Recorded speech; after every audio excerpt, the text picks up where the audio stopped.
Welcome back to the Ken Matthews Report. We have a very exciting guest on today that is really going to shed the light on a lot of issues that people are concerned about, and some talk about and some are afraid to.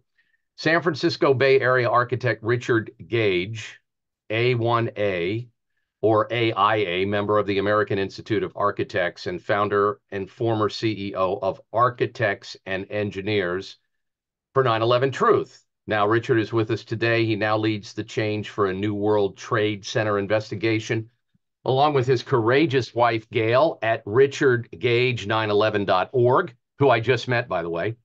Mr. Gage became interested in researching the destruction of the World Trade Center high rises after hearing the startling conclusions of a reluctant 9/11 researcher, David Ray Griffin, on the radio in 2006. Which launched his own, and then he launched his own unyielding quest for the truth about 9/11. The organization he founded, I know many in this audience will be familiar with it, and this is an opportunity to learn more. And if you're not, I can guarantee your mind is going to be blown by the end of this interview. AE 9/11, Architects and Engineers for 9/11 Truth, now numbers more than 3,600 architects and engineers, demanding a new investigation into the destruction of all three World Trade Center high-rise buildings on 9/11. This is new to a lot of people, so you want to stick around. As an architect, he's worked on most types of building construction, including numerous fireproof steel frame buildings. Most recently, he worked on the construction documents for a $400 million mixed-use urban project with 1.2 million square feet of retail parking structure and mid-rise office space, altogether about 1,200 tons of steel framing. This is an expert. Please welcome Richard Gage, a fellow truth seeker and patriot. Thank you so much for being on the show, sir. It is my honor, Ken. Thank you so much for having me and getting this information out. This is critical.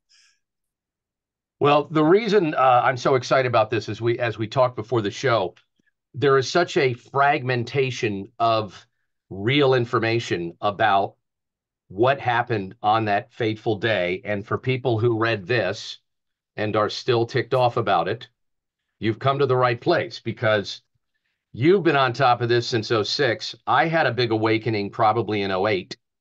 And it still amazes me, sir, how so much information is available and we just can't get certain people in the media to check it out. So I'm thrilled you're here. You just take it, run with it, and you lay it out for us.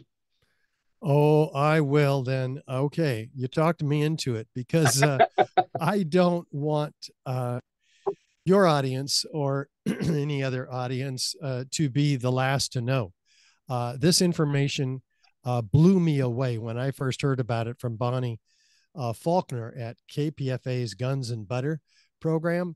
Mm-hmm. Man, did I have a rude awakening. I felt my whole world just turning upside down because I had no idea that a third skyscraper, for instance, came down on 9/11. I'm one of 90,000 members of the American Institute of Architects, and I didn't get one bulletin from Wow. the third worst structural failure in modern history. I mean, this should have been the most studied failure ever, but it happened on 9/11. So it was obscured by the Twin Towers and swept under the rug by agencies like the American Society of Civil Engineers and certainly the American Institute of Architects. I mean, this would be the tallest building in most of our states, Ken, and yet it is dwarfed here by the Twin Towers. So you learned about it in '06, you said? Or yeah. Wow.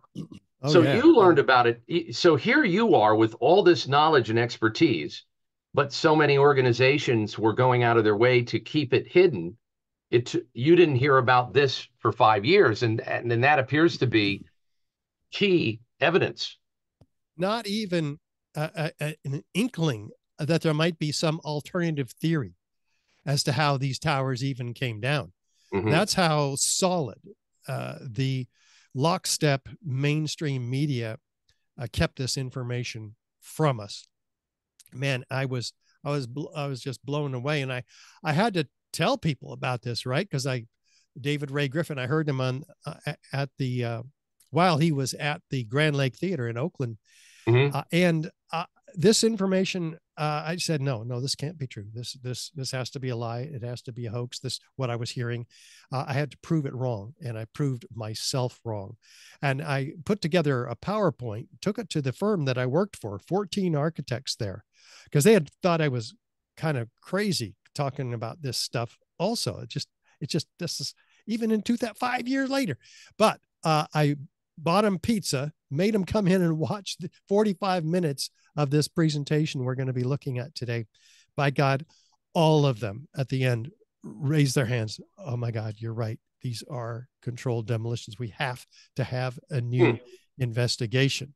And only one of them even heard something about this third tower, 47 stories tall, easily the tallest building, as I mentioned, in most of our states here.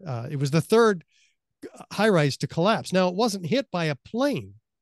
So it's a kind of a perfect case study. There's no jet fuel, there's no plane damage, and yet it still came down. Mm-hmm. Why? Well, here it is with a tiny bit of damage. Well, depending on your perspective, NIST, the National Institute of Standards and Technology, who was tasked by Congress to explain these collapses to the American people, they said that, well, the damage that did occur to it from the North Tower when it went down that morning, and this is 7 hours later, 5:20, NIST says that was not a significant factor in the building's collapse. Well, let's look at that collapse. It starts in the upper left, the east penthouse, but this is an isolated event that happened 7 seconds earlier, and then this happens. So in the middle of Manhattan, a building that wasn't hit by a plane, that happens too.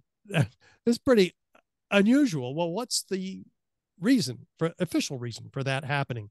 Here's Shyam Sunder of NIST. He's the project leader explaining it to us. What we found was that uncontrolled building fires caused an extraordinary event. The collapse of World Trade Center 7 was primarily due to fire. Now, this is 7 years later.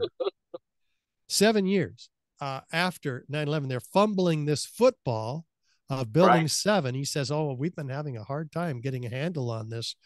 Well, let's look at those fires that he says caused this building's collapse. These are the worst fires that we have any photographic or video evidence of. They're few, they're small, they're scattered, and they're actually burned out on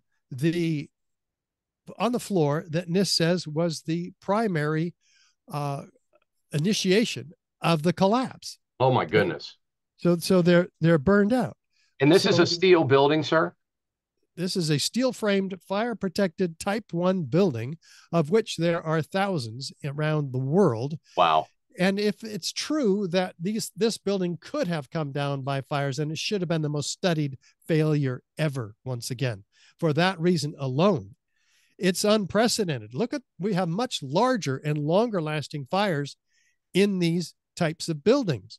Not one of them has collapsed, not before 9/11 in these examples, and not after 9/11 in these fully engulfed buildings. So what, and yet we're supposed to believe that those few small scattered fires brought that building. What does it look like, though? I mean, let's put on our common sense hat. Here's some controlled demolitions on the right. Here's a few different views of Building 7 on the left. Is there any comparison? Wow. Is there enough similarity to warrant an investigation into the possible use of explosives, especially since it looks exactly like a controlled demolition? Moly. Especially since fire, the official cause of this building's collapse, has never in history brought down a steel frame fire-protected structure. It's amazing how many people doubt, and this is why I'm so thrilled to have you on, because your whole awakening to this was through engineering. Yeah. It wasn't even a political thing. It was through engineering. You like other engineers and architects were scratching their head like, wait a minute. And your whole journey was, I don't know if this is true. I'm going to have to prove it or disprove it each step of the way. And you never see this in mainstream media. Never. No, no, you won't. And I never had any concept that the mainstream media was lying to us or that there was a deep state. I mean, this is my entry into, this is my red pill moment that Mm, took me on a long ride uh, down the I rabbit bet. holes I bet. that we're now very familiar with. Well, the we got to ask ourselves, does it have any of the features of controlled demolition? And what are those features? Let's begin with feature number one, a sudden onset of destruction. Let's listen to Dan Rather, who will be narrating our first view of this building's collapse. His first view that morning. And what you're seeing are high shots. Now, here we're going to show you a videotape of the collapse itself. Describe that. Now we go to videotape, the collapse of this building.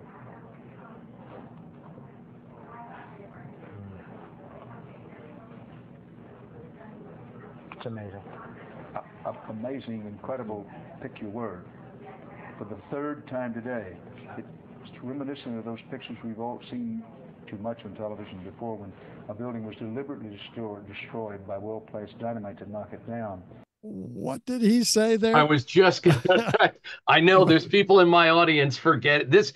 I got to tell you, this is such great video that you brought to the show today, and I can't thank you enough, and your expertise.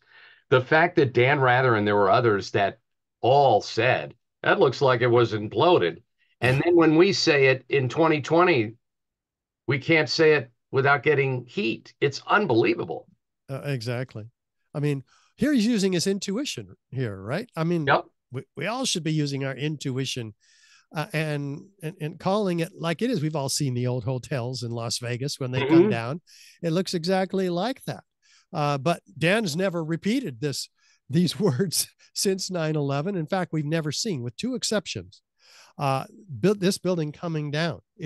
It has been swept under the rug, and we're going to find out. We're already finding out today, but let's keep walking through these features of controlled demolition. Like, is there a straight down symmetrical collapse? Let's look from West Street. Pretty straight down, pretty symmetrical, pretty darn interesting. How do you do that? Ken, you've got to take out all the core columns, 24 of them, within a fraction of a second of each other, followed about a second later by the perimeter columns that pulls the outside in on the building, if you repeat that floor by floor. Mm-hmm.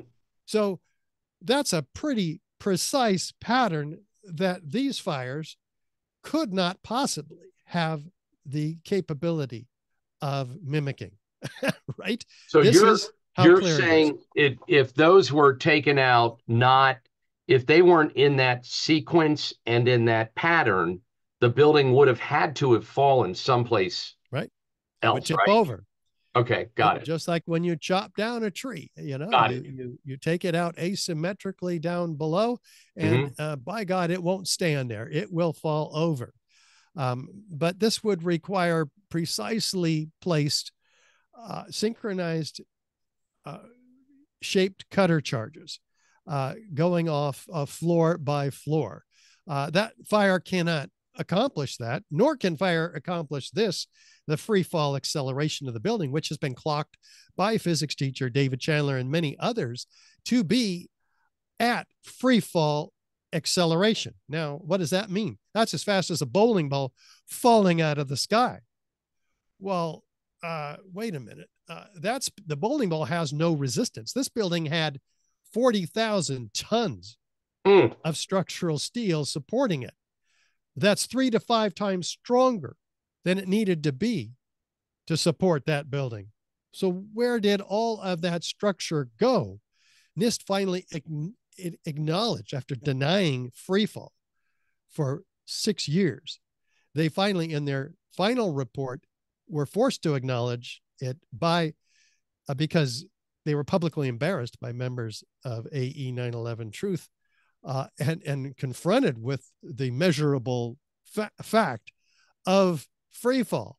So they do acknowledge the free fall for a third of the 7-second fall, but they don't acknowledge the implications of that free fall, which are obvious. Where did the structure go?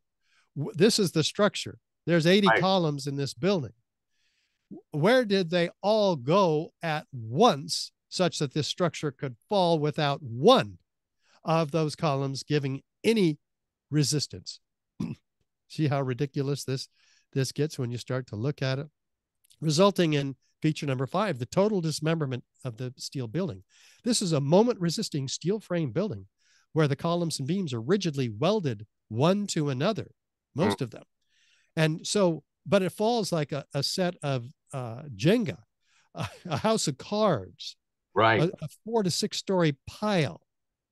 So with the outside coming in over the top of the core columns, that's what you want to do in a controlled demolition.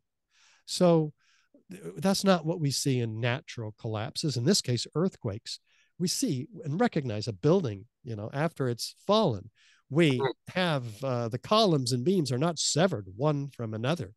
The concrete is not pulverized to a fine powder. So this is what we might have expected, something like this, if the building were ever to collapse naturally.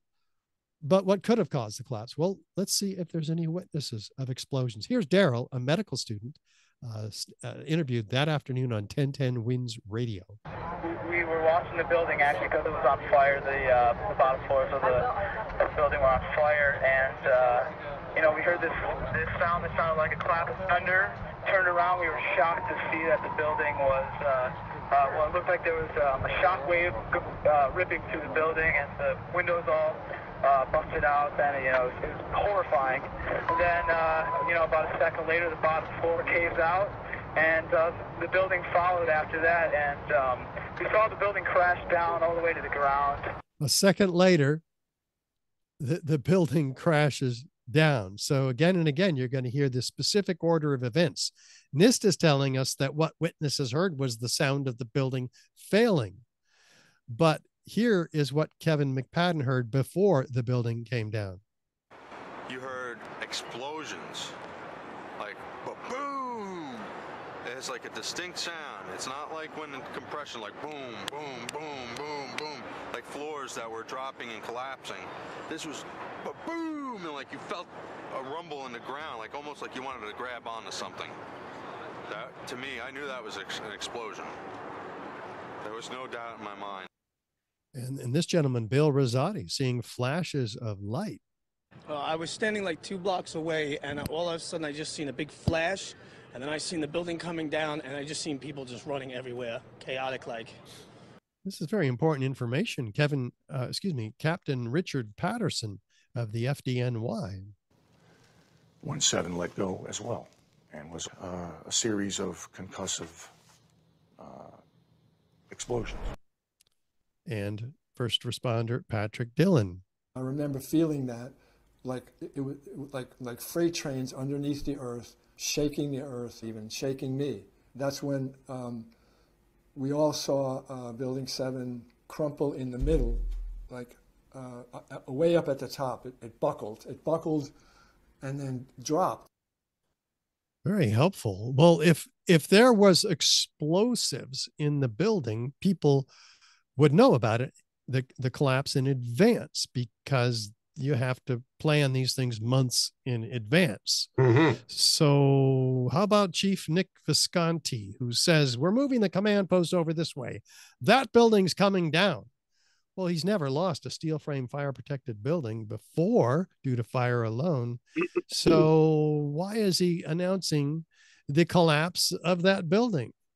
Same with Chief Hayden, who asks an engineer, if we allow it to burn, could we anticipate a collapse, and how soon? Well, in its current state, you have about 5 hours, this engineer says. Well, who's that engineer announcing the unprecedented collapse of a fire-protected building, steel frame, that has never happened before. The prediction could only have been made with foreknowledge. Of course, they won't release the name of that engineer.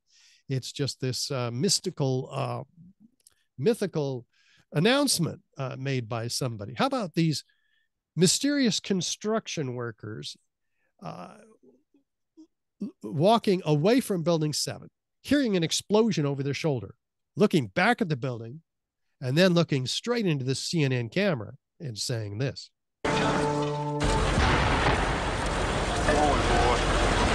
Keep your eye on that building. It'll be coming down. The building is about to blow up. Moving back. All right, guys? Sorry. We are looking back. There's a building about to blow up. On flame. Debris coming down. The building is about to blow up. Flame and debris coming down. So not only now is it going to burn out, it's going to blow up. So how do they know this? This is extraordinary foresight by mysterious construction workers we'll come back to. How about Patrick McDillon? Patrick Dillon, the first responder, what did he experience inside of Building 7 before it came down? Right. And he pointed to what turned out to be the entrance to Building 7's lobby. He said, go in there, take a break, There's other guys in there, like that. And that's what I did. I finished coming down off the pile and climbed over the wreckage of Vesey, and went in those revolving doors and just kind of fell on the floor. There were other guys in there doing the same thing I was, just shaking their heads and spitting out poison and trying to get their lungs back together again, as I was. And I was on the floor. These battalion chiefs come in through the revolving doors. There was 3 of them. They had the white helmets. I didn't get any IDs off them. But as soon as they stepped inside, what stepped in behind them were these 2 people in black with black ski masks on, and Uzis. And the Uzis were hanging off their necks. And I don't know what they were or who they were, but the battalion chiefs started yelling at us, right? Ordering us to get out of this building. They're going to pull the building. Everybody out now. And they ordered us back out. They're going to pull the building now. So now it's not just burning out by fire. They're going to bring it down intentionally again. So this is extraordinary. Who are those guys with Uzis and black ski masks? That know they're going to pull the building. That's what's so creepy about this. If you're just tuning in, we're talking to architect Richard Gage, who is an expert on 9/11 and is the founder of Architects and Engineers for 9/11 Truth. And again, I'm excited to have this much information on the show because it's so fragmented and the mainstream controls it. And as I was watching some of that great video that you've accumulated and put together in your presentation, I'm reminded it's been almost 20 years and the mainstream media and our government has done everything they can to eliminate the existence of that information. And I was thinking also, having read this piece of garbage here, this is the official report from the government, where were all those firefighters and engineers and witnesses? They weren't in here. They never talked to those people. They never talked to anybody that said it sounded like bombs going off. They weren't allowed in the testimony. They talked to Willie Rodriguez, who heard bombs going off, not just heard, felt. The floor was blown up and there's bombs going off in the basement below him. He was in the basement. And many people were injured very badly by those bombs. And yet none of that is discussed in that report either. They have just censored everything, like this statement from Captain Richard Patterson, also about other thugs who kept him and the chief from entering and surveying the building, which was on fire. So he and I made our way over to the entrance of the building. Before we arrived there was a construction worker who happened to be, he emerged from the dust cloud and walked past the chief and I, and he said, He had overheard the chief's comment, and he paused and said, "That'll be coming down around 5 o'clock. Holy moly. Part ways, we arrive at 7, and there were 2 paramilitarily clad men with black rifles, sunglasses. And as we approached the entrance, they closed ranks and said, one of them said, "This building has been secured," which is odd because in my experience in the FDNY, anybody preventing access to the fire department in the event of a fire, that's a criminal act. The chief and I were not in a position to argue the point, given the inequality in weaponry present. That's a New Yorker. Testimony. That's a New Yorker right there. Inequality of weaponry. Yeah, they lost them. that one. So these are 2 different thugs, because he's clarified in an earlier interview that they're dressed in beige and that they had longer rifles. But he wasn't able to determine whether there was an accent or not. At least recalling that information. So I'm just guessing that the owner of the building, Larry Silverstein, who had developed it in '86 and then acquired the Twin Towers just 6 weeks prior to 9/11, and then put massive terrorist insurance on the Twin Towers, which we're coming to. He was very close with the Israeli mafia, we'll call it. So who knows who these guys were here, and how different foreign intelligence may have been involved. But back to Kevin McPadden, he'd heard those explosions before the building went down, but here, before that, he's listening to a radio held in the hands of a Red Cross worker, and he hears this. At the last few seconds, he took his hand off, and you heard 3, 2, 1. What? A countdown? Wow. Do fires bring buildings down to countdowns these days? Not going to happen. But we have even earlier. This is a favorite, a classic. And we, those of us that are in this community, Richard, that are truth seekers, we're aware of some of this. You're aware of all of it. And I never even knew about the tactical dudes that were in there and everything. But this is so encouraging to people who for years have, again, pursued this in a fragmented way. And that's why having you on, going step by step and showing evidence after evidence after evidence after evidence. And you think about all those years from late night TV shows to morning news programs, which have become a joke, how, 9/11 people have become punchlines. If you question the government, you're this, or you're a conspiracy theorist, or you're that. And it's so frustrating because the body of evidence is so extensive. Anyway, sorry to interrupt. I'm just getting so excited to see it all in one place. Right. And we're just getting started. I know. So put on your seatbelt, Ken, and everybody, because it gets even more clear and more exciting. I mean, the BBC announced 20 minutes before this building came down, or 23 minutes. More on the latest building collapse in New York. The latest. You might have heard a few moments ago, I was talking about the Salomon Brothers building collapsing. And indeed it has. Apparently that's only a few hundred yards away from where the World Trade Center towers were. And it seems that this was not a result of a new attack. It was because the building had been weakened during this morning's attacks. We'll probably find out more now about that from our correspondent, Jane Stanley. Jane, what more can you tell us about the Salomon Brothers building and its collapse? Well, only really what you already know. Details are very, very sketchy. Sketchy indeed. So here's building 7 behind her. It hasn't collapsed yet. She's announced they apologize for this grievous error, citing the confusing events of the day. Oh my goodness. Does that make them psychic? What's really going on here? But not to be outdone, CNN announces the collapse at 11:07 that morning. In New York, Alan Dobbs-Frank joins us on the phone in Lower Manhattan. Alan? Aaron, just a 2 or 3 minutes ago, there was yet another collapse or explosion. I'm now out of sight. A Good Samaritan has taken me in on Duane Street.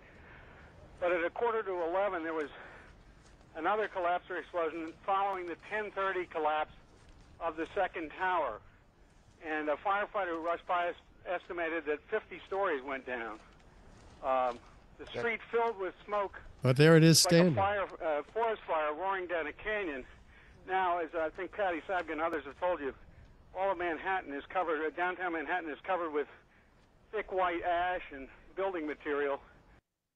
Well, was that building supposed to come down at 10:45, 15 minutes after the last collapse, second collapse of the Twin Tower? Great question, because it sounds like a script to me. Well, A, and B, had it come down at that time, we wouldn't have any video of it. It would have been completely obscured by the massive dust clouds that covered lower Manhattan at that time. Maybe it was supposed to come down at that time.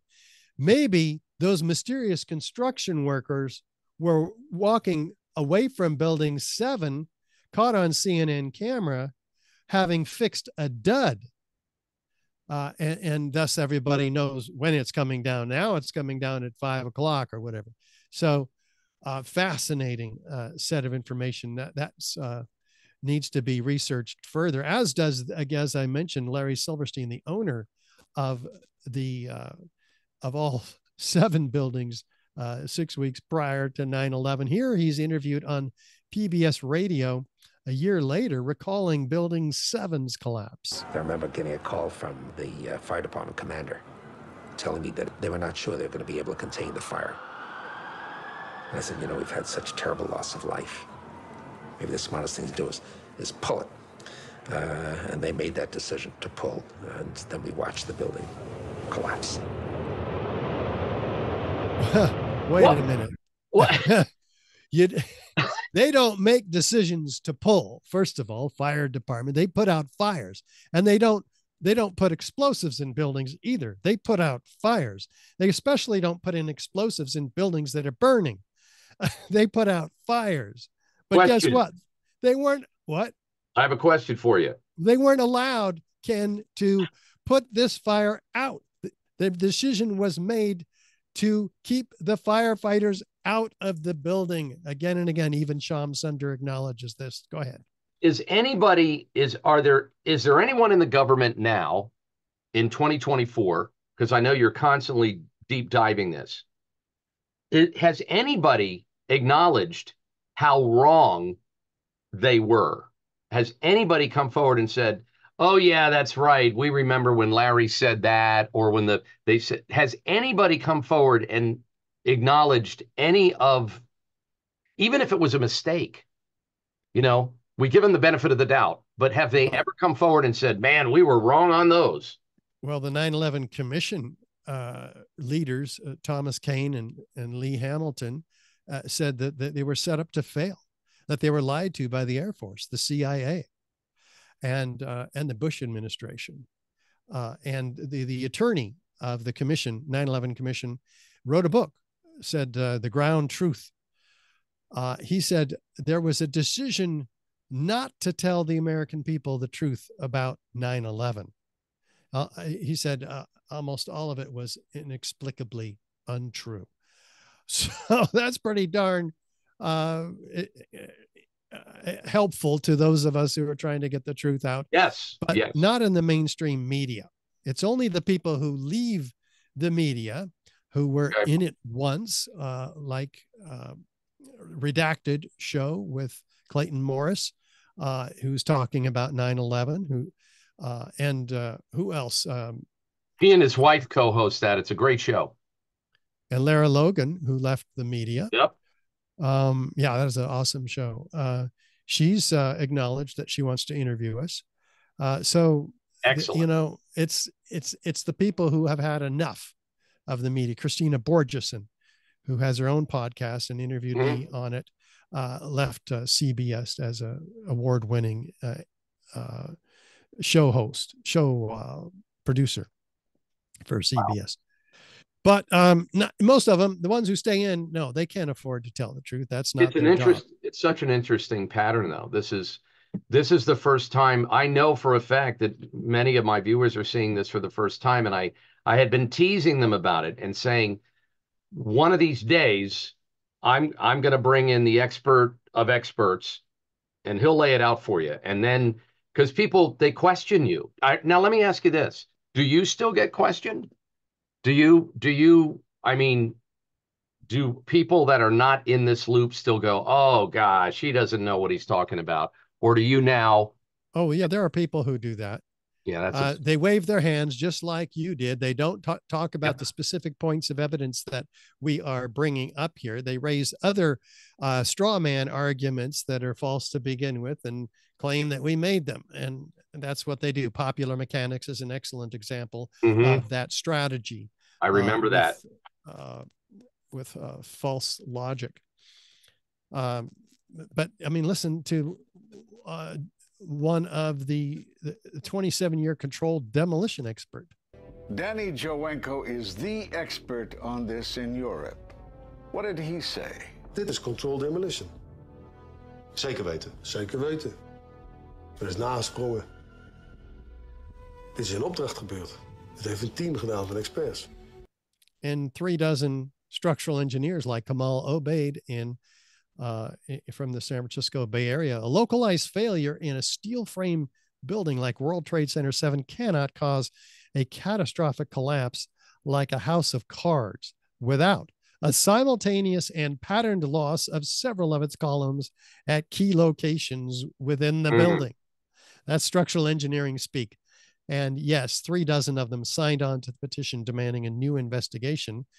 Leroy Halsey, one of the top forensic structural engineers in the country at the University of Alaska in Fairbanks, was spent 4 years studying this building, doing the job that NIST was tasked to do by Congress, but which failed miserably in their fraudulent report that came out 7 years later in 2008. But this report by the Alaska competed with using two programs competing against each other, and they corroborated each other, modeling the response of the steel to the fire in the building. And they, on the right, we have the US government's NIST computer model, which looks nothing like the actual video collapse of the building and which stops 2 seconds after it begins to tip over. So they don't want us to see it tip over, so they simply stop it. They have a massive structural failure going on before the building collapses. But if that happened, we would have seen incredible breaking of hundreds and hundreds and hundreds of windows and thousands, and the breaking of granite panels. And it crumples up like a beer can. It looks nothing like the video of the building's collapse, which looks exactly like a controlled demolition as we've seen. Whereas the University of Alaska on the left, Professor Leroy Halsey, he has finally, after trying what NIST tried and it didn't work because the building kept tipping over like the US government's, they took all the columns out. In fact, let's look at their essential findings. Fire did not cause the collapse of this building. The temperatures were not hot enough to cause the weakening of the steel framing. Thermal expansion did not result in a loss of support for the beams and girders, as NIST claimed. Then the building did not experience a progressive collapse, as NIST claimed, but a global collapse caused by what? The near simultaneous failure of all of its columns. Well, how do you do that? They didn't speculate about that. That's not their job. They just showed what would have had to have happened, not how it might have happened. But we're seeing how it might have happened, especially as we dive down the next scientific rabbit hole, looking for evidence of ignited thermite, an incendiary used by the military to cut through steel like a hot knife through butter. And they find it in the Appendix C of the original FEMA report in 2002, before NIST took over the investigation and concluded their own report 2 years later in 2004, having eliminated this metallurgical examination of the steel. Why did they eliminate it? It reveals a phenomena never before observed in building fires. Wow. eutectic reactions, intergranular melting, capable of turning a solid steel girder into Swiss cheese, like we see in this piece of World Trade Center 7 steel, which was collected by NIST and given to FEMA for analysis. But they threw it out of their own report when they took it over. What else did they find? Rapid oxidation, sulfidation. Where did the sulfur come from? They don't know. Liquid iron, that's molten iron. That's 3,000 degrees molten iron is. And the firefighters describe it flowing down the channel rails like lava from a volcano. Sulfur formed during this hot corrosion attack on the steel. This is incredible forensic evidence that was removed from the report by NIST. It's perhaps the deepest mystery uncovered in the investigation, says the New York Times, but completely omitted from the NIST report. And there it is. Everything. It's in there it is, Richard, in the New York Times, and yet, and this was in 2002, I see. Yeah. Because I remember I remember doing that and seeing that, and it was confusing, but we just thought, well, it's the New York Times, so I guess, it is what it is. It was a crazy day, and we just moved on. Oh my God, we sure did.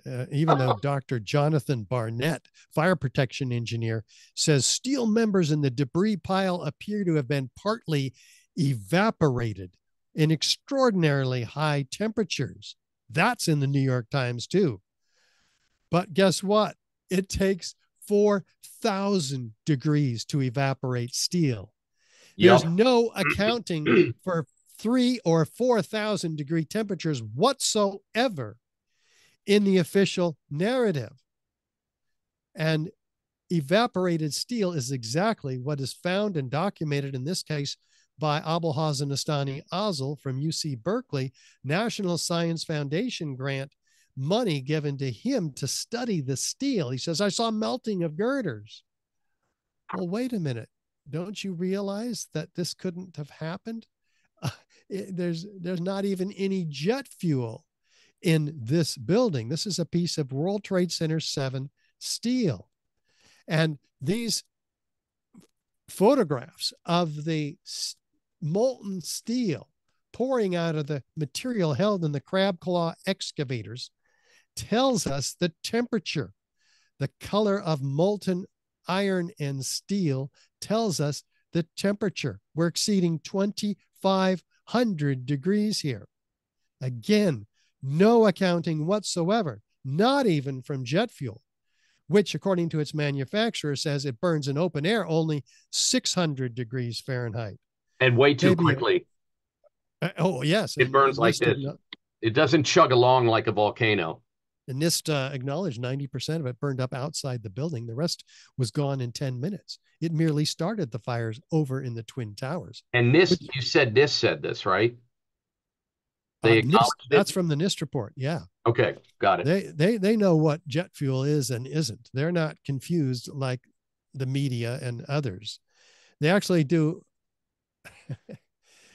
They actually have their language is fairly scientific. They obscure the facts and they ignore all the facts we've seen so far, including the evidence of ignited incendiaries in the World Trade Center dust, which was also available to them because the USGS included, the U.S. Geological Survey includes in their 2005 particle atlas of the World Trade Center dust, a comprehensive analysis of dust samples from all over New York. Well, lower Manhattan. And they find what? Billions of previously molten, that's exceeding 3,000 degrees. Iron, we haven't used iron in our skyscrapers for 100 years. Where is elemental iron, cast iron coming from? Microspheres. How do they get spherical? We'll come back to that. This is pretty darn interesting. 6% of some of these samples are composed of these previously molten iron microspheres. There's up to 4 tons of this stuff. These are about naked to the human eye. They're very small. You can see most of them. The EPA says, we don't know what they are or where they came from, but they're a signature component of the World Trade Center dust. It's not even World Trade Center dust unless it has all of these previously molten iron microspheres in them. RJ Lee Group also identifies and characterizes them. They say they're formed during the event, not before, by the iron workers putting the building together, not afterward, by the iron workers taking the building apart, but during the event. And there's 4 tons of them. So this, in all the World Trade Center dust, scattered across lower Manhattan from river to river. Well, wait a minute. The RJ Lee Group is a international environmental consulting group. Well, somebody's got to do an experiment here, because experiment is the arbiter of competing hypotheses. And Stephen Jones lights some thermite to see what happens. He's a nuclear physicist. Wow. He finds they look like thousands of sparks, but they cool and they fall into the pan. These are molten iron, previously molten now, Amazing. iron microspheres. How do they get spherical? Well, when you aerosolize liquid, it becomes spherical by surface tension. That's just what it does. That's what raindrops are, actually. Could that be what's accounting for the toasting of the tops of these cars parked in and around the World Trade Center? Molten iron microspheres falling and then cooling after they hit, in this case. So there's no other accounting for this phenomena in the official narrative in this very high heat event. Those cars that you just showed look like a picture from Maui. Yeah, there's a resemblance. I wanted to ask you, though, in your opinion, so where the facts are taking us is the fire was obviously impossible, and you had to have something that was so destructive it literally vaporized steel. Is that where you're going with this? That's where we're going with this, and we find it in the dust. Evidence of unignited thermite. That was all evidence of ignited thermite and can only be just that. Wow. Now we're looking for evidence of unignited thermite in the World Trade Center dust. Well, a team of 8 international scientists led by Niels Harrit in Copenhagen are sent 7 independently collected samples from different places, one on the entryway to the Brooklyn Bridge here. And so what do we have? They look in the dust, they say, gosh, they have these red-gray chips. Thought they were paint. At first, they're dual layered, red on one side, gray on the other. They're about a 1/16 of an inch long, but they're attracted by a magnet. Unlike primer paint or normal paint, because they have a very high iron content. Well, this is pretty incredible. Why would it be attracted by a magnet? They get real curious and they analyze the red layer, and they find what? Iron oxide. Wow. Essentially rust, and aluminum, the 2 ingredients of thermite. Wait a minute. What are the ingredients of thermite doing in the red-gray chips that they found in all of the samples? They get real curious now. Zoom in 50,000 times with an electron microscope and find what? Iron oxide crystals, iron oxide crystals and aluminum platelets, 1,000 times smaller than the diameter of a human hair. This is at the nanoscale. This is nanotechnology. And the ingredients of thermite. Well, what in the world are they doing there? They're also set in an organic a matrix of organic material, oxygen, silica, carbon. Organic material is what expands rapidly in explosives like TNT, knocking things over.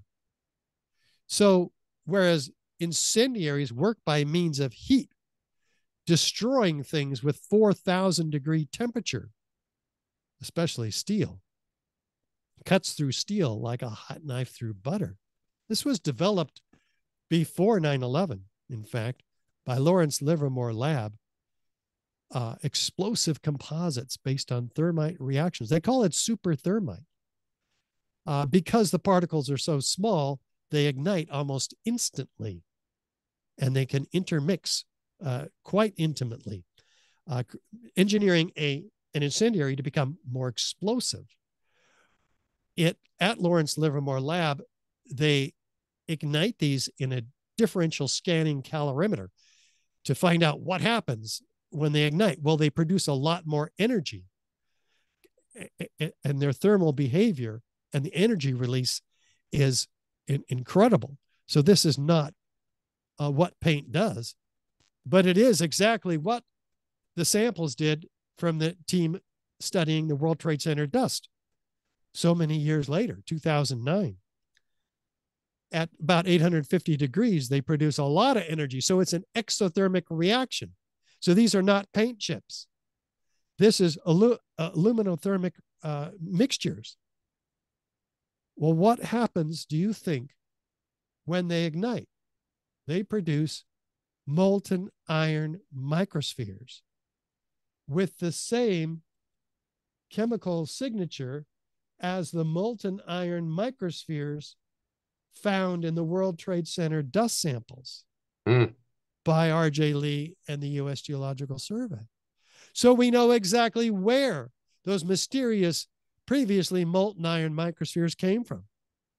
As if we didn't know, they're found attached to partially ignited red-gray chips that are seen in the dust. So you see, this is extremely sophisticated material, nanothermite or super thermite, they called it. And it's not made in a cave in Afghanistan. Yeah. It's made only in the most advanced defense contracting laboratories. I was going to ask you about the DoD, and I would imagine most special operators are very familiar with this because they have to learn it if they're in ballistics or demolitions in the military, especially at the special ops community. They all know what this stuff is. Yeah, it was developed for the military. It's also used on the space shuttle, actually. But it's documented. The red layer is active, unreacted thermitic material incorporating nanotechnology. It's a highly energetic pyrotechnic or explosive material. This is 25-page peer-reviewed paper in the Bentham Open Chemical Physics Journal. This team took a lot of care to produce this in 2009. It's not been contested by any other peer-reviewed paper that's been submitted. That's what you do when you want to contest somebody's conspiracy theory, for instance. You put forth a paper of your own. This has not been done. And it becomes one of the 10 uncharacteristic features, along with some very characteristic features of controlled demolition, in this case with incendiaries. Fire doesn't create any one of these features, let alone all 10 of them. With additional circumstantial corroborative evidence and testimony, we find this to be proof of controlled demolition, a body of proof that's convinced 3,600 architects and engineers to demand a new investigation into the destruction of all three of these towers. Because why?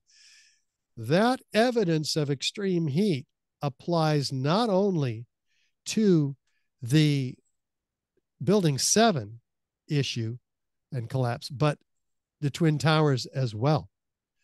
So that has to be countered, answered, and is not even dealt with in the NIST report whatsoever. And that's why we have also 60 exhibits of this evidence, which has been given to the U.S. Attorney for a special grand jury investigation by the Lawyers Committee for 9/11 Inquiry. Mick Harrison, its litigation director, and myself have gone into a boardroom in Washington, D.C. and have been filmed bringing the 60 exhibits alive for inclusion into our film series taking hard evidence of 9/11 crimes to court. Excellent. And yeah, it's the first one's coming out late this month, and we're very excited. The rest of them will be following. We need help. We're editing that right now, so our audience members can co-produce this film. If you feel that this is an important thing, a real grand jury investigation, let's get on it and co-produce it with us at richardgage911.org. That's a good status update on that, Richard. Yep. It's just, I know for people hearing this the first time, they're spinning, you're reeling, because think back, like you remember in 06, and for me it was late 08. And very, very quickly, 30 seconds, I was working on a campaign at the time, a political campaign, and one of the volunteers had just gotten back from the Middle East.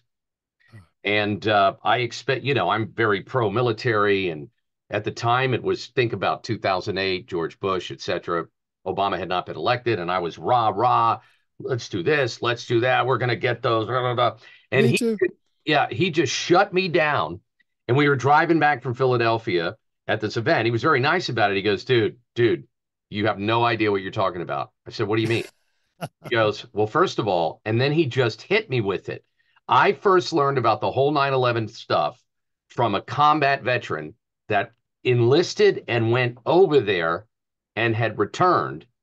And he said, none of that is what they say it is. And I'm like, my head's like, because I'm hearing it from a combat veteran, and I'm like, why would he lie? And that's when my research began. That's when my journey down the rabbit hole began. He just shut me right down. He said, you got to find out the truth, buddy, and you're not going to like it. When he didn't even know about some of this information. I know. Probably. I mean, I saw the Twin Towers collapsing on TV in 2001, and I didn't see what I'm seeing now. I just shut myself down because it was just too painful. We're under attack. Yep. And people are dying. Psychologically, this was an operation, a psychological operation against the American people to put us into a state of fear so we would accept almost immediately with the official story. And it worked. Which came. It worked because some of the smartest people did not question it because we were afraid. We didn't want to be unpatriotic. We didn't want to be uncaring. Yeah. Didn't want to not support the troops. Exactly. But look at what we're actually seeing. Upward, outward, arching streamers, a geometry of fireworks, freely flying structural steel sections, landing 600 feet in every direction, trailed by thick white smoke clouds. What are thick white smoke clouds doing trailing freely flying structural steel sections? This is incredible. This is the byproduct of molten thermite. The byproduct of thermite is molten iron and aluminum oxide ash. That's what it produces. That's what we're seeing. But none of us could have figured this out without a full-on graphic presentation like this. So the towers are obviously 15 minutes apart, but I show them here to show their identicality. We have different damage from the fires and the planes in each case, but complete identical damage. We'll get into that. But we want to look at the characteristic and some very uncharacteristic features of controlled demolition here as well. Like so now we're moving into the Twin Towers. Yeah. Okay. And this is the North Tower, and it's standing still. And all of a sudden, it's in uniform downward motion. No jolt, no hesitation upon impacting the cold, hard steel below. Same with the South Tower. No jolt, no hesitation upon impacting the cold, hard steel below. Why? We're going to see why. But the official NIST hypothesis, called the column failure theory, says that the upper part, after columns failed, drove the rest of the building down to the ground and then destroyed itself. This is actually called the crush down, crush up theory. And it's put forward by Zdeněk Bezant in an extremely obscure paper that took engineers 10 years to decode. And this paper was produced in 2 days following 9/11. The rest of us were in shock, right? We don't know when the next attack is coming, right? The next plane. Who did this to us? Are we under attack from foreign adversaries? Exactly. Here? But this guy was in his den cranking out a paper that took engineers 10 years to decode, and it took him only 2 days. Well, he got rid of science. That's the key. You get rid of science. Well, like Newton's third law of motion, for instance, which says that when there's a collision between two bodies, there's an equal and opposite destructive force. Well, what happens, for instance, when you run a Mack truck into a Volkswagen? Does it matter if you drop the Volkswagen onto the Mack truck? No, the lightest structure cannot possibly destroy the much heavier, cold, hard, intact structure below it. Look at it this way. The lightest part is up at the top. We have less than an inch wide, thick columns up there, but they get heavier and heavier and heavier and bigger and bigger and bigger until at mid-height, we're 2 inches thick, 36 inches by 16 inches, but they get heavier and heavier and heavier and thicker until at the bottom, they're almost solid steel, 52 inches by 22 inches. Is the Volkswagen going to destroy this? No. In fact, it doesn't. Look, the Volkswagen is destroying itself in the first 2-3 seconds. Let me make it easier. Look at the lower red line. That's the point of plane impacts. The upper part is destroying itself. It's telescoping in on itself. It's not driving the rest of the building down to the ground. We've been lied to. If it were there, we would see it. But none of the photos, none of the videos show an upper section driving the rest of the building down to the ground. What does the photos show, especially after that moment? Again, upward, outward arching streamers, a geometry of fireworks, freely flying solid objects, molten solid objects trailed by thick white smoke clouds. Looks more like the volcanic eruption on the right in the Tongan Sea in 2009. This is not a collapse. We're going to see a lot of evidence for that, especially the spire, which is a series of inner core columns that survive about 10 seconds after the destruction of the tower until it receives an explosion below, which takes the support out from underneath it, and it falls vertically through the concrete powder, which has been shaken off of it, and you can see it descending frame by frame as it stands 1,000 feet in the air. Well, guess what? If that were true, then, which we just saw that was a video. We didn't make it up. What's wrong with this model, which shows the upper part destroying all of that? It didn't, did it? No, it's more like this, thanks to Jonathan Cole, who shows us that the structure is exploding out and around the core columns, leaving some of it 1,000 feet in the air. This was completely ignored also by the NIST report. Oops, I got the wrong one in there. This is the Twin Towers. And so the NIST report for the Twin Towers, though, here shows none of that evidence. In fact, none of the evidence we've been talking about so far or will be talking about in the next moments. I have another question too. Like a few videos back, when you were showing the almost like the fountain-like explosions, I still haven't seen the flame and the fire that they spoke of. And this is from having graduated fire school. I don't see the fire as it comes down. They said it was so hot, it was like a furnace, it was melting everything. But where's the fire? I didn't see the fire that they said melted everything. I never saw that, even on TV. Well, surely the fire, well, first of all, the fires were mostly burnt out by the time. Yeah, well, exactly. That's what I was saying. Then the collapse actually snuffed out the fire, the explosions snuffed out the fires. This is what really happened here. And this doesn't acknowledge that either. They exaggerate the veracity of these fires, their volume and heat levels. And they were tasked by Congress to explain how and why all three of these towers collapsed, but they didn't. It's complete fraud, especially if you look at the first responders who were interviewed and orally recorded within a month after the event. And NIST claims to have interviewed 116 first responders. They must have missed all of these. I was 100, yeah, 186 first responders experiencing, hearing, feeling, seeing sounds and sights of explosions like this. We felt the ground shake. You could see the tower sway, and then it just came down.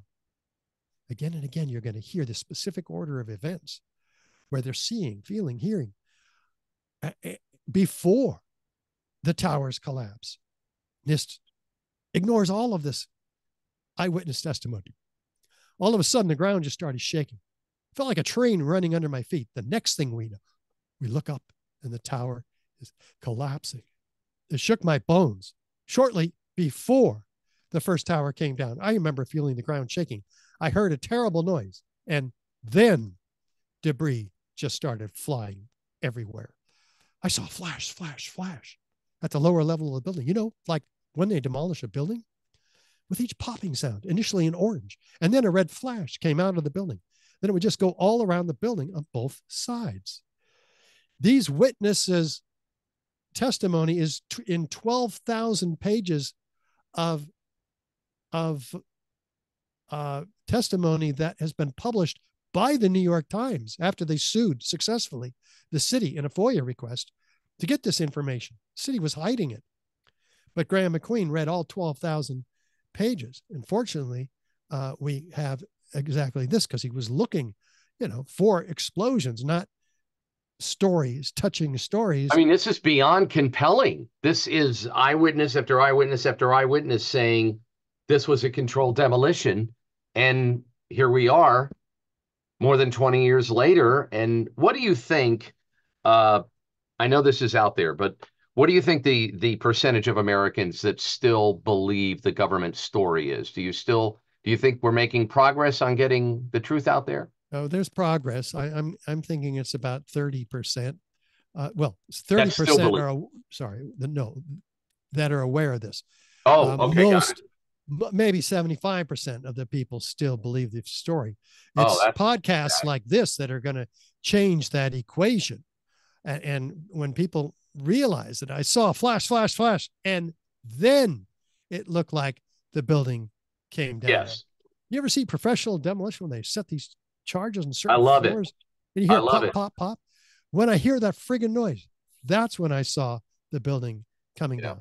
An explosion appeared at the very top simultaneously from all four sides. Crazy. Material shot out horizontally. And then there seemed to be a momentary delay before you could see the beginning of the collapse. NIST says, oh no, what they're hearing and is the building collapsing. No, these witnesses are extremely specific. There was an explosion in the South Tower, one floor under another. When it hit about the fifth floor, I figured it was a bomb because it looked like a synchronized, deliberate kind of thing. It seemed like on television when they blow up these buildings, it seemed like it was going all the way around like a belt. All these explosions. The building was blowing out on all four sides. We actually heard the pops, you heard the pops of the building. I thought the terrorists planted explosives somewhere in the building. That's how loud it was. A crackling explosive. Another loud boom at the upper floors. Then a series of smaller explosions, which appeared to go completely around the building at the upper floors. Another loud earth-shattering blast and a large fireball, which blew out more debris. The lower level of the building, like when they demolish a building, that's what I thought I saw.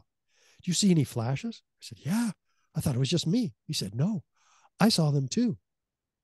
Everybody, I think at this point still thought these things were blown up. So I was fully expecting anything else to blow up. You were there when the planes hit? No, I was there when the building exploded. Oh, you mean when it fell down? No, when it exploded. And Very it's clear. for people who we're throwing a lot of alphabet soup at them. NIST, what does NIST stand for again? National Institute of Standards and Technology. Okay, so was that the main driver of the government narrative? Oh, for yeah. the most part? It is And the then- government narrative. The government had nothing to say that didn't come from NIST. Got it. And then within NIST, about the building collapses. yeah, according to your research within NIST, they just ignored all that testimony. Oh, yes. The theory Gave the is government a lie. That's right. Okay. That's right. They Unbelievable. have 10,000 pages of obfuscation, trying to prove that the upper part drove the rest of the building down to the ground. But the entire report stopped at the initiation of collapse. There's only a third of a page that deals with the actual collapse itself. And they say it essentially came down in free fall because the upper part was so massive that the lower part couldn't absorb that energy through the energy of deformation in the steel columns. That's all they said. There was no independent structural analysis with numbers like NIST, like Zdeněk Bezant did, which we'll still be coming back to because it was a complete fabrication, that 2-day exercise he did that's been now decoded. We'll take a look at that. But let's look at the South Tower destruction and the symmetry here, because we're told, well, the South Tower actually begins to fall over. In fact, it's falling off at 22 degrees. So we expect it to fall off because there's two rigid bodies reacting to each other. Right. So we have asymmetrical loading from this structure. We have asymmetrical damage from the fires, asymmetrical damage from the plane impacts. So how in the world do we get complete symmetrical damage all the way down each face of each building? It's a complete non sequitur. It makes no sense given the asymmetry up above. Now, if you zoom in, like we're going to do here, on the leading corner of those belts of explosions, what do we see? I see about a dozen independent, relatively small explosions that are timed floor by floor. Oh my God, I've never seen that speed before. Oh my goodness. You slow it down, you can Holy see each moly. individual explosion.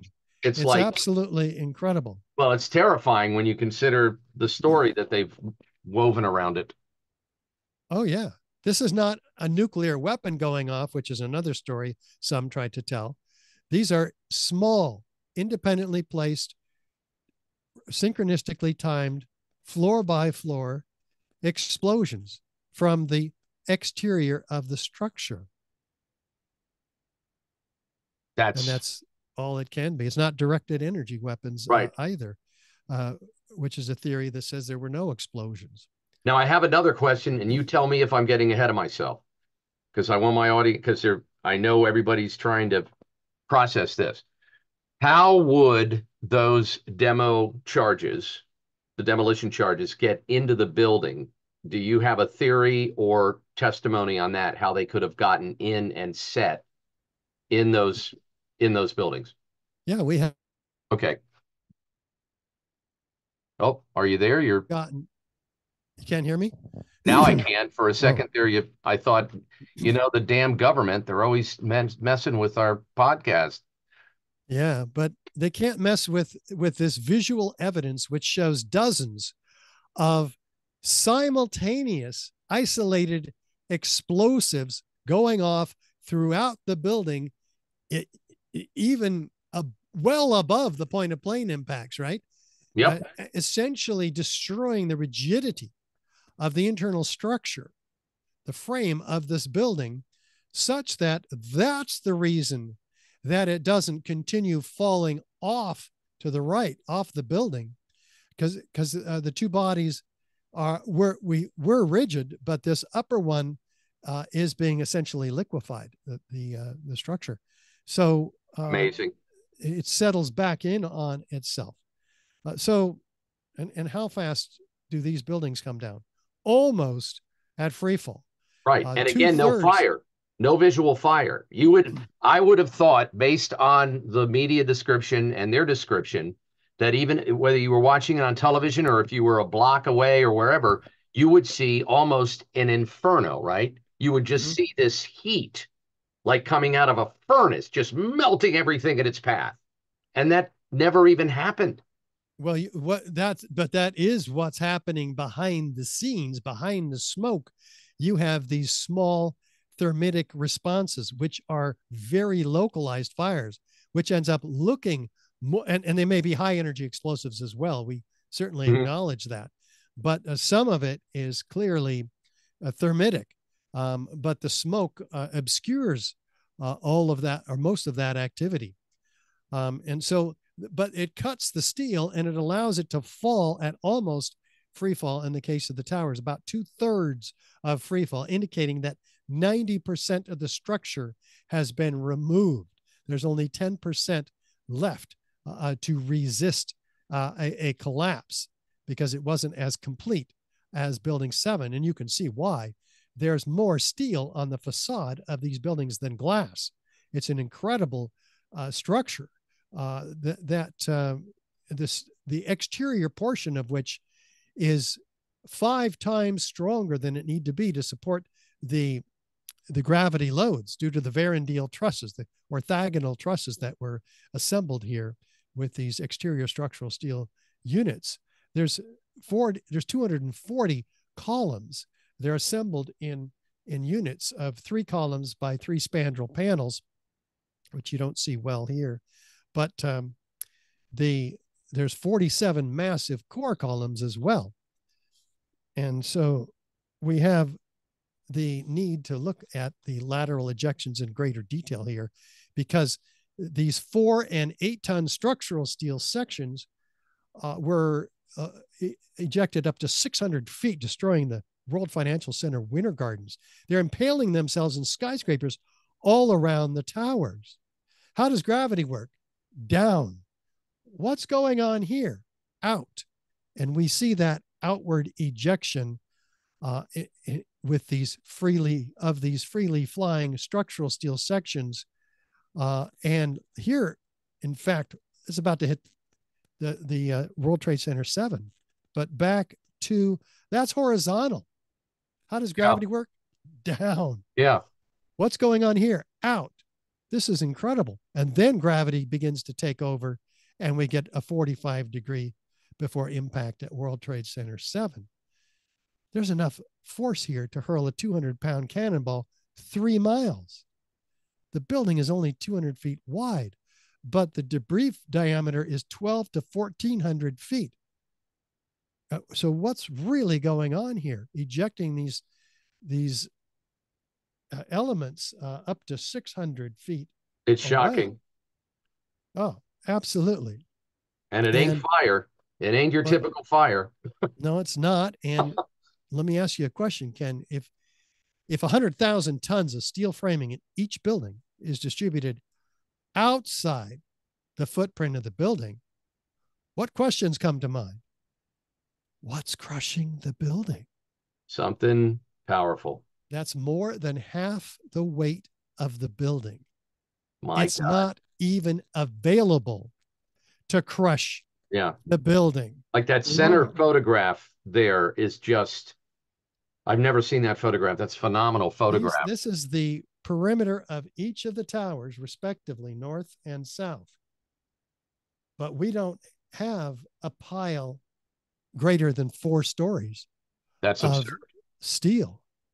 Yeah. In fact, so we have to ask ourselves, well, yeah, you can see there's only a 2-story, 4-story, 6-story, depending on how you measure it, pile of steel there. So we're looking for concrete, maybe. Maybe it's a concrete that crushed the building, because each of these buildings had 110 floors in them with 4 and 8-inch thick concrete poured over metal decking supported by lightweight steel trusses spanning 35 and 60 feet, depending on where they are adjacent to the core of the building.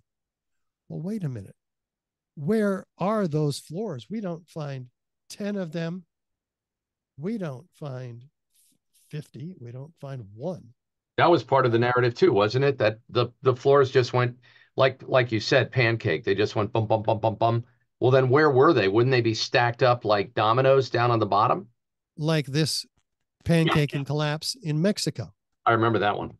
Due to earthquake in this case.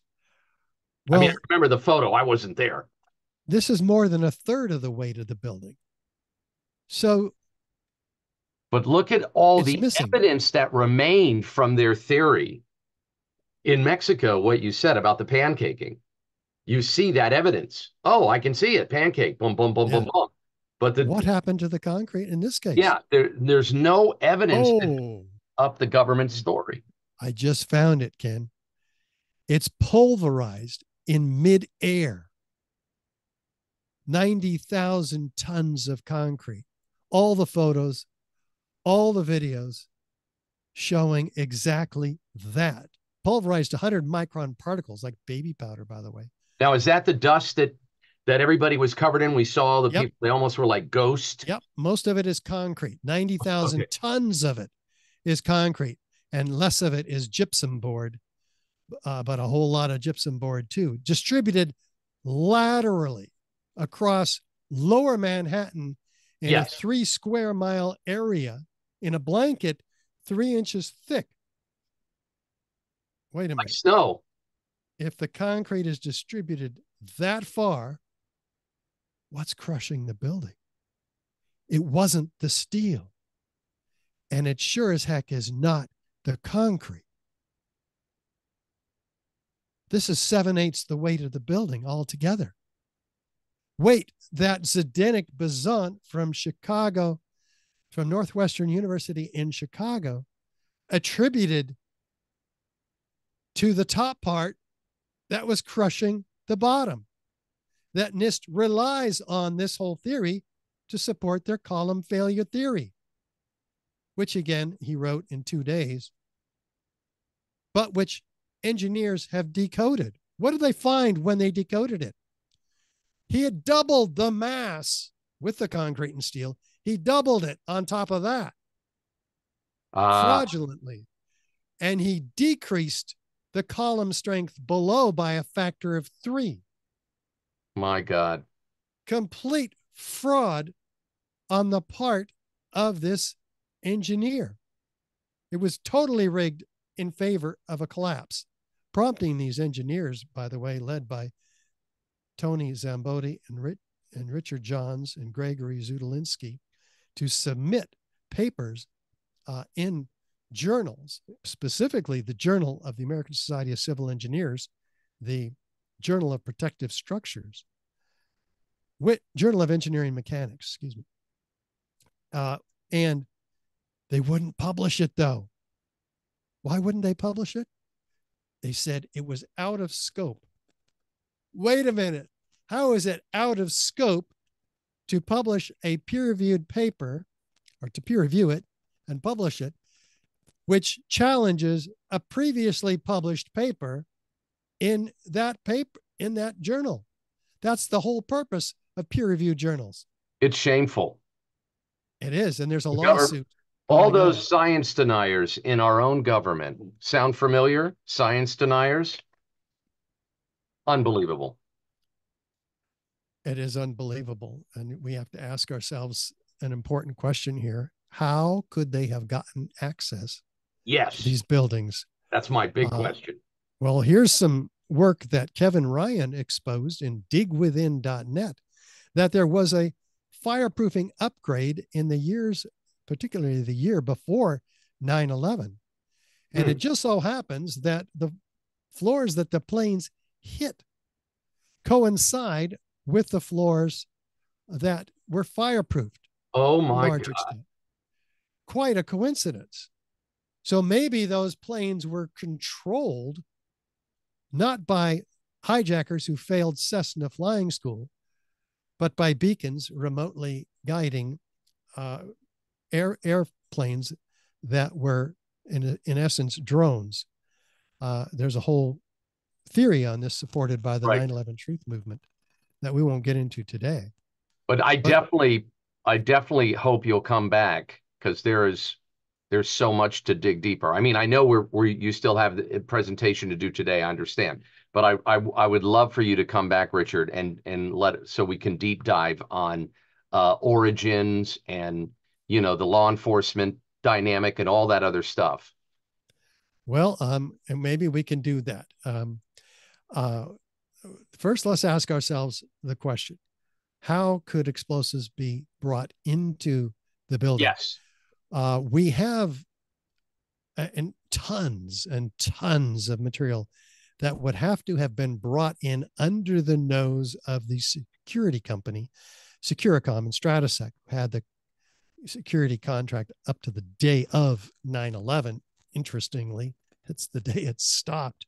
But how would you get them into the building without the occupants knowing? Well, what if you had the largest elevator modernization in history going on that could have given access to the core columns and beams in the building through the elevator hoistways? Well, the modernization was documented in Elevator World, March 2001. They were in the middle of this modernization, and the ACE elevator employees fled before the planes hit the building. It was quite a scandal, in fact, documented in USA Today. And this needs to be further investigated in a real criminal investigation, like the source of those super thermite incendiaries. Right. Who's followed that trail? No one. And this is the work of criminal investigators, and the government can subpoena people, and enterprising journalists who are not immune to take risks can follow these leads too. What they'll find is that there's a massive destruction of evidence in easily the largest and most perplexing structural failures in history, with 400 truckloads a day lined up to take the steel away from the towers just 2 weeks after 9/11, before forensic investigators could get their hands on it and do a proper forensic investigation. Where did they send it? To China for recycling, after putting it in the landfill and putting it on these barges. Against the law for a crime scene? It's illegal destruction of evidence. That is before, isn't that way before bodies and DNA was recovered as well? Oh yeah, that's horrible. And this steel was purchased for 15 cents a pound, a ridiculous price. Oh my God! By China too. They had some deal to keep quiet. I mean, we're told China is our enemy, but an enemy would have seen what happened to this steel that we've been looking at, evidence of molten steel. And we go into much greater depth, by the way, on these matters in our webinar series, which is on our website, richardgage911.org. And in that, we have 3 webinars on the different aspects of these collapses, total of 5 hours of information that we have to fly through here, like the statements of Bill Manning, editor-in-chief of Fire Engineering magazine, who cries out crucial evidence that could answer many questions is on the slow boat to China, showing an astounding ignorance of government officials to the value of a thorough scientific investigation. The destruction and removal of evidence must stop immediately. But it didn't, of course. And that is among the evidence and testimony that is convincing more than 3,600 architects and engineers to demand a new investigation of all 3 of these towers. And again, we go into the Twin Towers as well with this effort to get a real criminal grand jury investigation. We're going to federal judges to have this film series and the 60 exhibits submitted directly to a grand jury.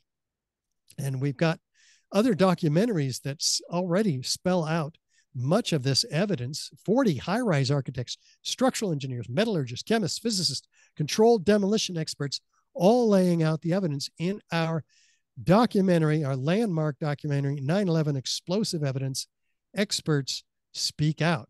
You can see it for free on YouTube or on our website, richardgage911.org. The movie about the Professor Halsey at the University of Alaska, his Building 7 report, it goes into detail about that study and how important it is that we get the word out. And of course, it was crickets in the media and the academic institutions when this came out, though we tried many ways. That man is a hero. Well, I think so many of you in this movement are heroes because you're taking your careers, your expertise, and in many cases, your future, and you are banking, you're putting it on the truth. And you know what happens when you do that in careers and in the media. And I want to point out too, because I remember watching Seven. Ed Asner, of all people, narrated that. And he did. There you go. This is the one he narrated. And this one's only 15 minutes. And the movie Seven by Dylan Avery is an hour. But this is the best starter to show anybody. Yeah. It was made for and PBS. Here it is, of all people. Now, he's the last person I think you could call a conspiracy theorist. I mean, this is what's so interesting. There's so many people that are aware of the truth. And I think some of them are just staying under the radar. Or, I mean, what are you seeing? Are you seeing I know we're seeing growth and stuff, but I wanted to ask you too, are you making progress on this potential grand jury? Are there people in the existing government, or is the Biden regime just so corrupt right now, you're going to have to wait till you get someone with a brain in there? Well, the deep state has infiltrated not just the top administration people, but the lower tier management and the justice system. So we have experienced being judged against by the appeals court, and it went all the way to the Supreme Court, and they wouldn't hear the case, saying that allowing our lack of standing to be to remain, and so that's why we're now going to federal judges until we find one that will give this to a special grand jury. So we can do that, and we're not going to stop. So we're still looking to get the momentum. To answer your question directly, we do that by giving all these materials to every member of Congress has received all these DVDs and the brochures and the petition and the booklets that we've created. In this case, this is an outline of all the information, evidence that we've gone over today. It's outstanding. People can just, you can download it for free and print it and hand it out to every architect and engineer you can find, everybody else that you know, and media professionals and your government officials, because this is really important, Ken. The ramifications of 9/11 are far more extraordinary than most all people even have a clue. Brown University did a study. What did they find? 1 million deaths as a result of our reaction against 9/11. 38 million displaced. 7,000 U.S. soldiers lost, many other soldiers too, of course. 30,000 of them having taken their own lives after they got back. And of the ones who survived, 2 trillion expenses carrying for them. 14 trillion on Afghanistan war, the longest war in U.S. history that was a complete failure. We've now abandoned that war, and the other wars, 8 trillion. An extraordinary price tag, and that's just the price tag alone. I mean, we also have the global, the war on terror, just the human costs, loss of civil liberties, torture, homeland security, emerging police state, Middle East injustices, the draining of our treasury, illegal spying on citizens with the Patriot Act, the Military Commissions Act, the National Defense Authorization Act of 2012, where any of us can be arrested without a right to a lawyer, a trial, a jury. We can be tortured and even assassinated as American citizens. Ironically, they just They just extended FISA. The GOP sold us out and extended the FISA court. Yeah, And I then heard two, about that. that your last graphic was so good, because when you look at that, I think this was an inflection point when we stopped being a republic, because we didn't have any enforcement for the people to enforce the Constitution. We couldn't waive the Constitution anymore, because the minute that happened, it was, well, it's for your own safety. It's for the GWAT, the Global War on Terror. You can't do this because of the terrorist. Grandpa's got to take his shoes off on the plane.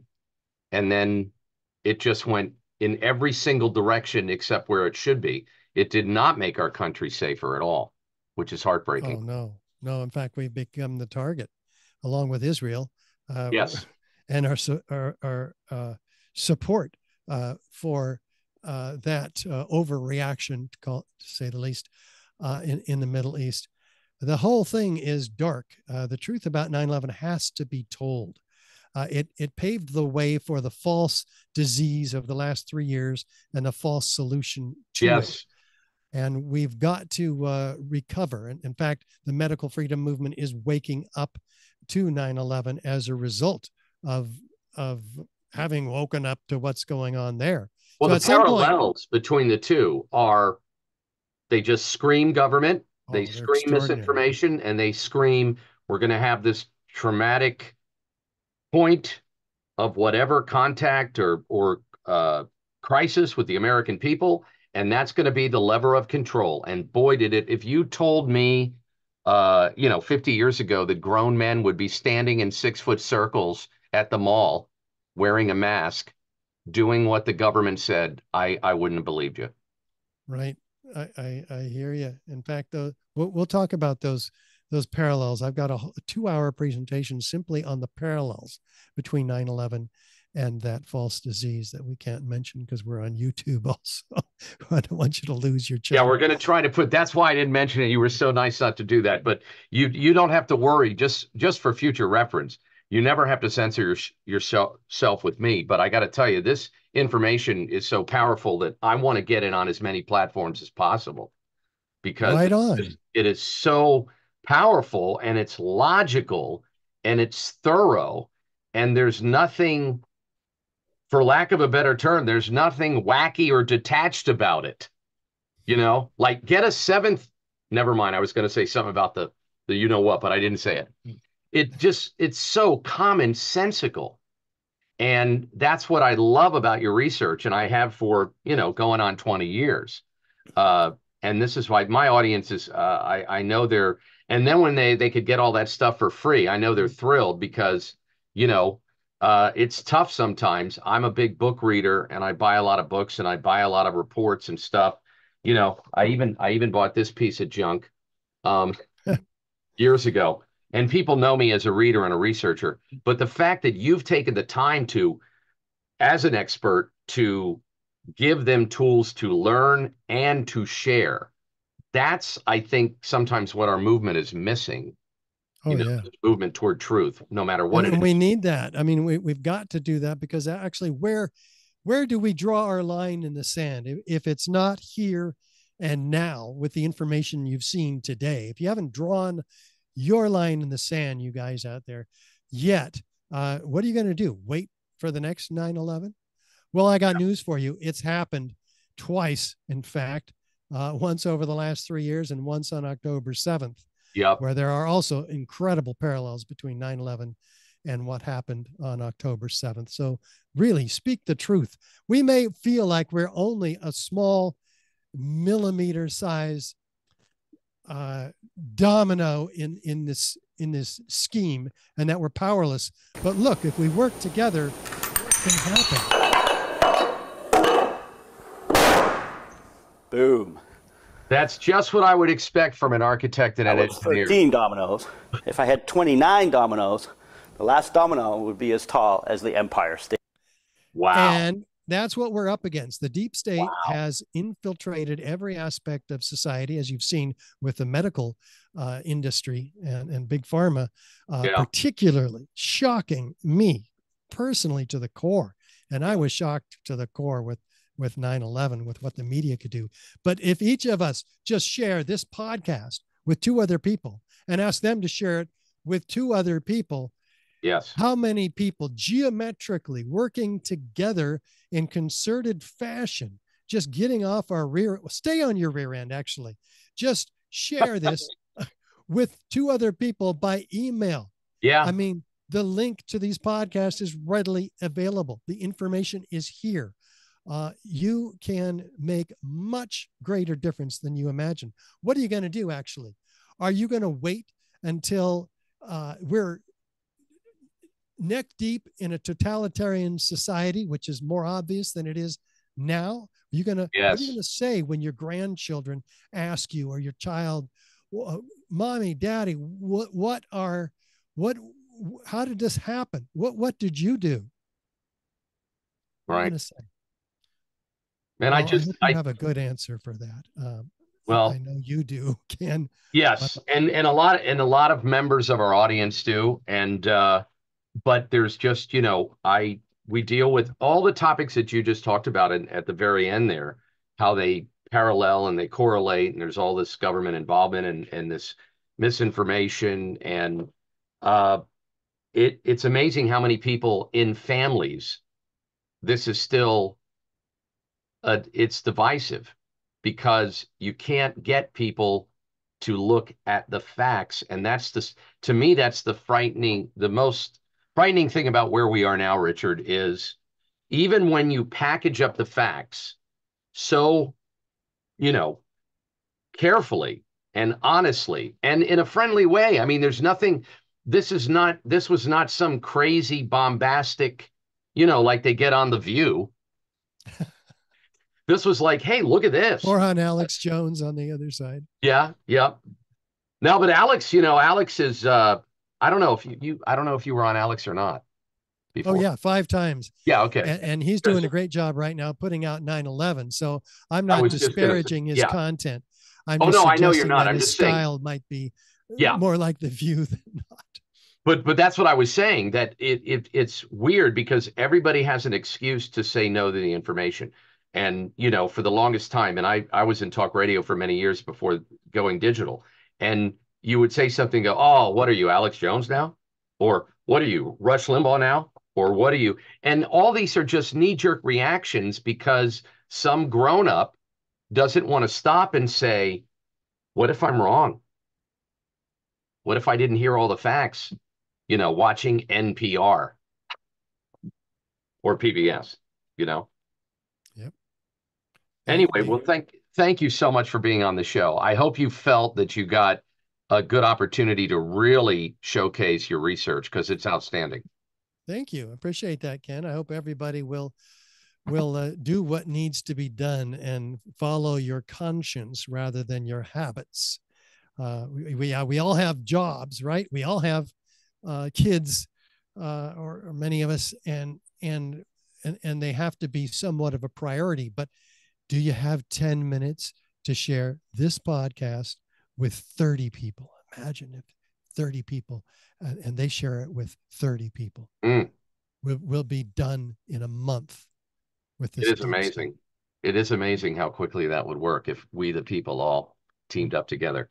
So I do want to invite you now. I know I'm putting you on the spot, but I do want to invite you back, because as I was watching your presentation, in the back of my mind, I was thinking all these other questions that I want to get you in on, but I knew you wanted to get this out, and because this is critical. Well, and I do have a 2-hour presentation, which I think is much more important, on the parallels between 9/11 and COVID. After all, we have foreknowledge in each case with insider trading. We have foreknowledge with predictive programming. We have foreknowledge with drills that went live. I was just going to say, what are the chances we're doing an exercise? What are the chances? And that's a whole nother section of the 9/11 stuff. And I've heard so many of those tapes, and I've read those transcripts, if you have, where people would say, we have to scramble to the Pentagon, and they would say, is this still a drill, or are we real now? Yeah. Is this a drill? Well, and it's like, drill, what? There was a drill going on. That's a quote from the radar techs NORAD. They couldn't tell whether it was a drill or not, and that's exactly what happened with the Event 201. They forecast with the simulation of a coronavirus, actually. Yep. And sure enough, it happens. And who was involved in that? Yeah, who was involved in that simulation? DOD, yeah. CIA, and every Gates, major and media, World Economic Forum, WEF, NIH. Yeah, all the big players that have the patents, so they have suspicious benefits for insiders. One of the other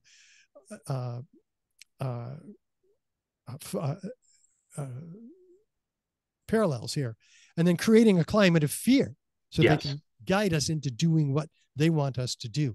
A complete abuse of science, a solution far worse than the original problem. False accounts by officials, extreme control of the narrative, no real investigation, an elusive, powerful enemy, control of information, and a shifting narrative, media censorship, no questioning allowed, and the implementation of draconian policies and surveillance. So those are the 13 parallels that we go into depth in. Excellent. And it's extraordinary, as well as the dark side, the darker side of these. I mean, as if the false solution isn't killing enough people. Right. What they're doing in the lesser known side, as exposed by Dr. Anna Maholcha and Karen Kingston and Dr. David Nixon and many others, these self-forming nano routers, essentially circuitry that's emitting MAC addresses from the bodies of the vaccinated. All this has been proven, and we show it. So it's an extraordinary series. Well, I want you to have a super week. Thank you so much for being on. God bless you for being in this fight, Richard Gage. It's really been a treat to have you on the show, because I feel like I've known you through all these different books and reports and videos you've done over the years. But to bring this level of credibility to this issue for millions of people, I can't wait to get my feedback from people watching it. Great. Me too. And thanks so much, Ken, for the opportunity. This is important.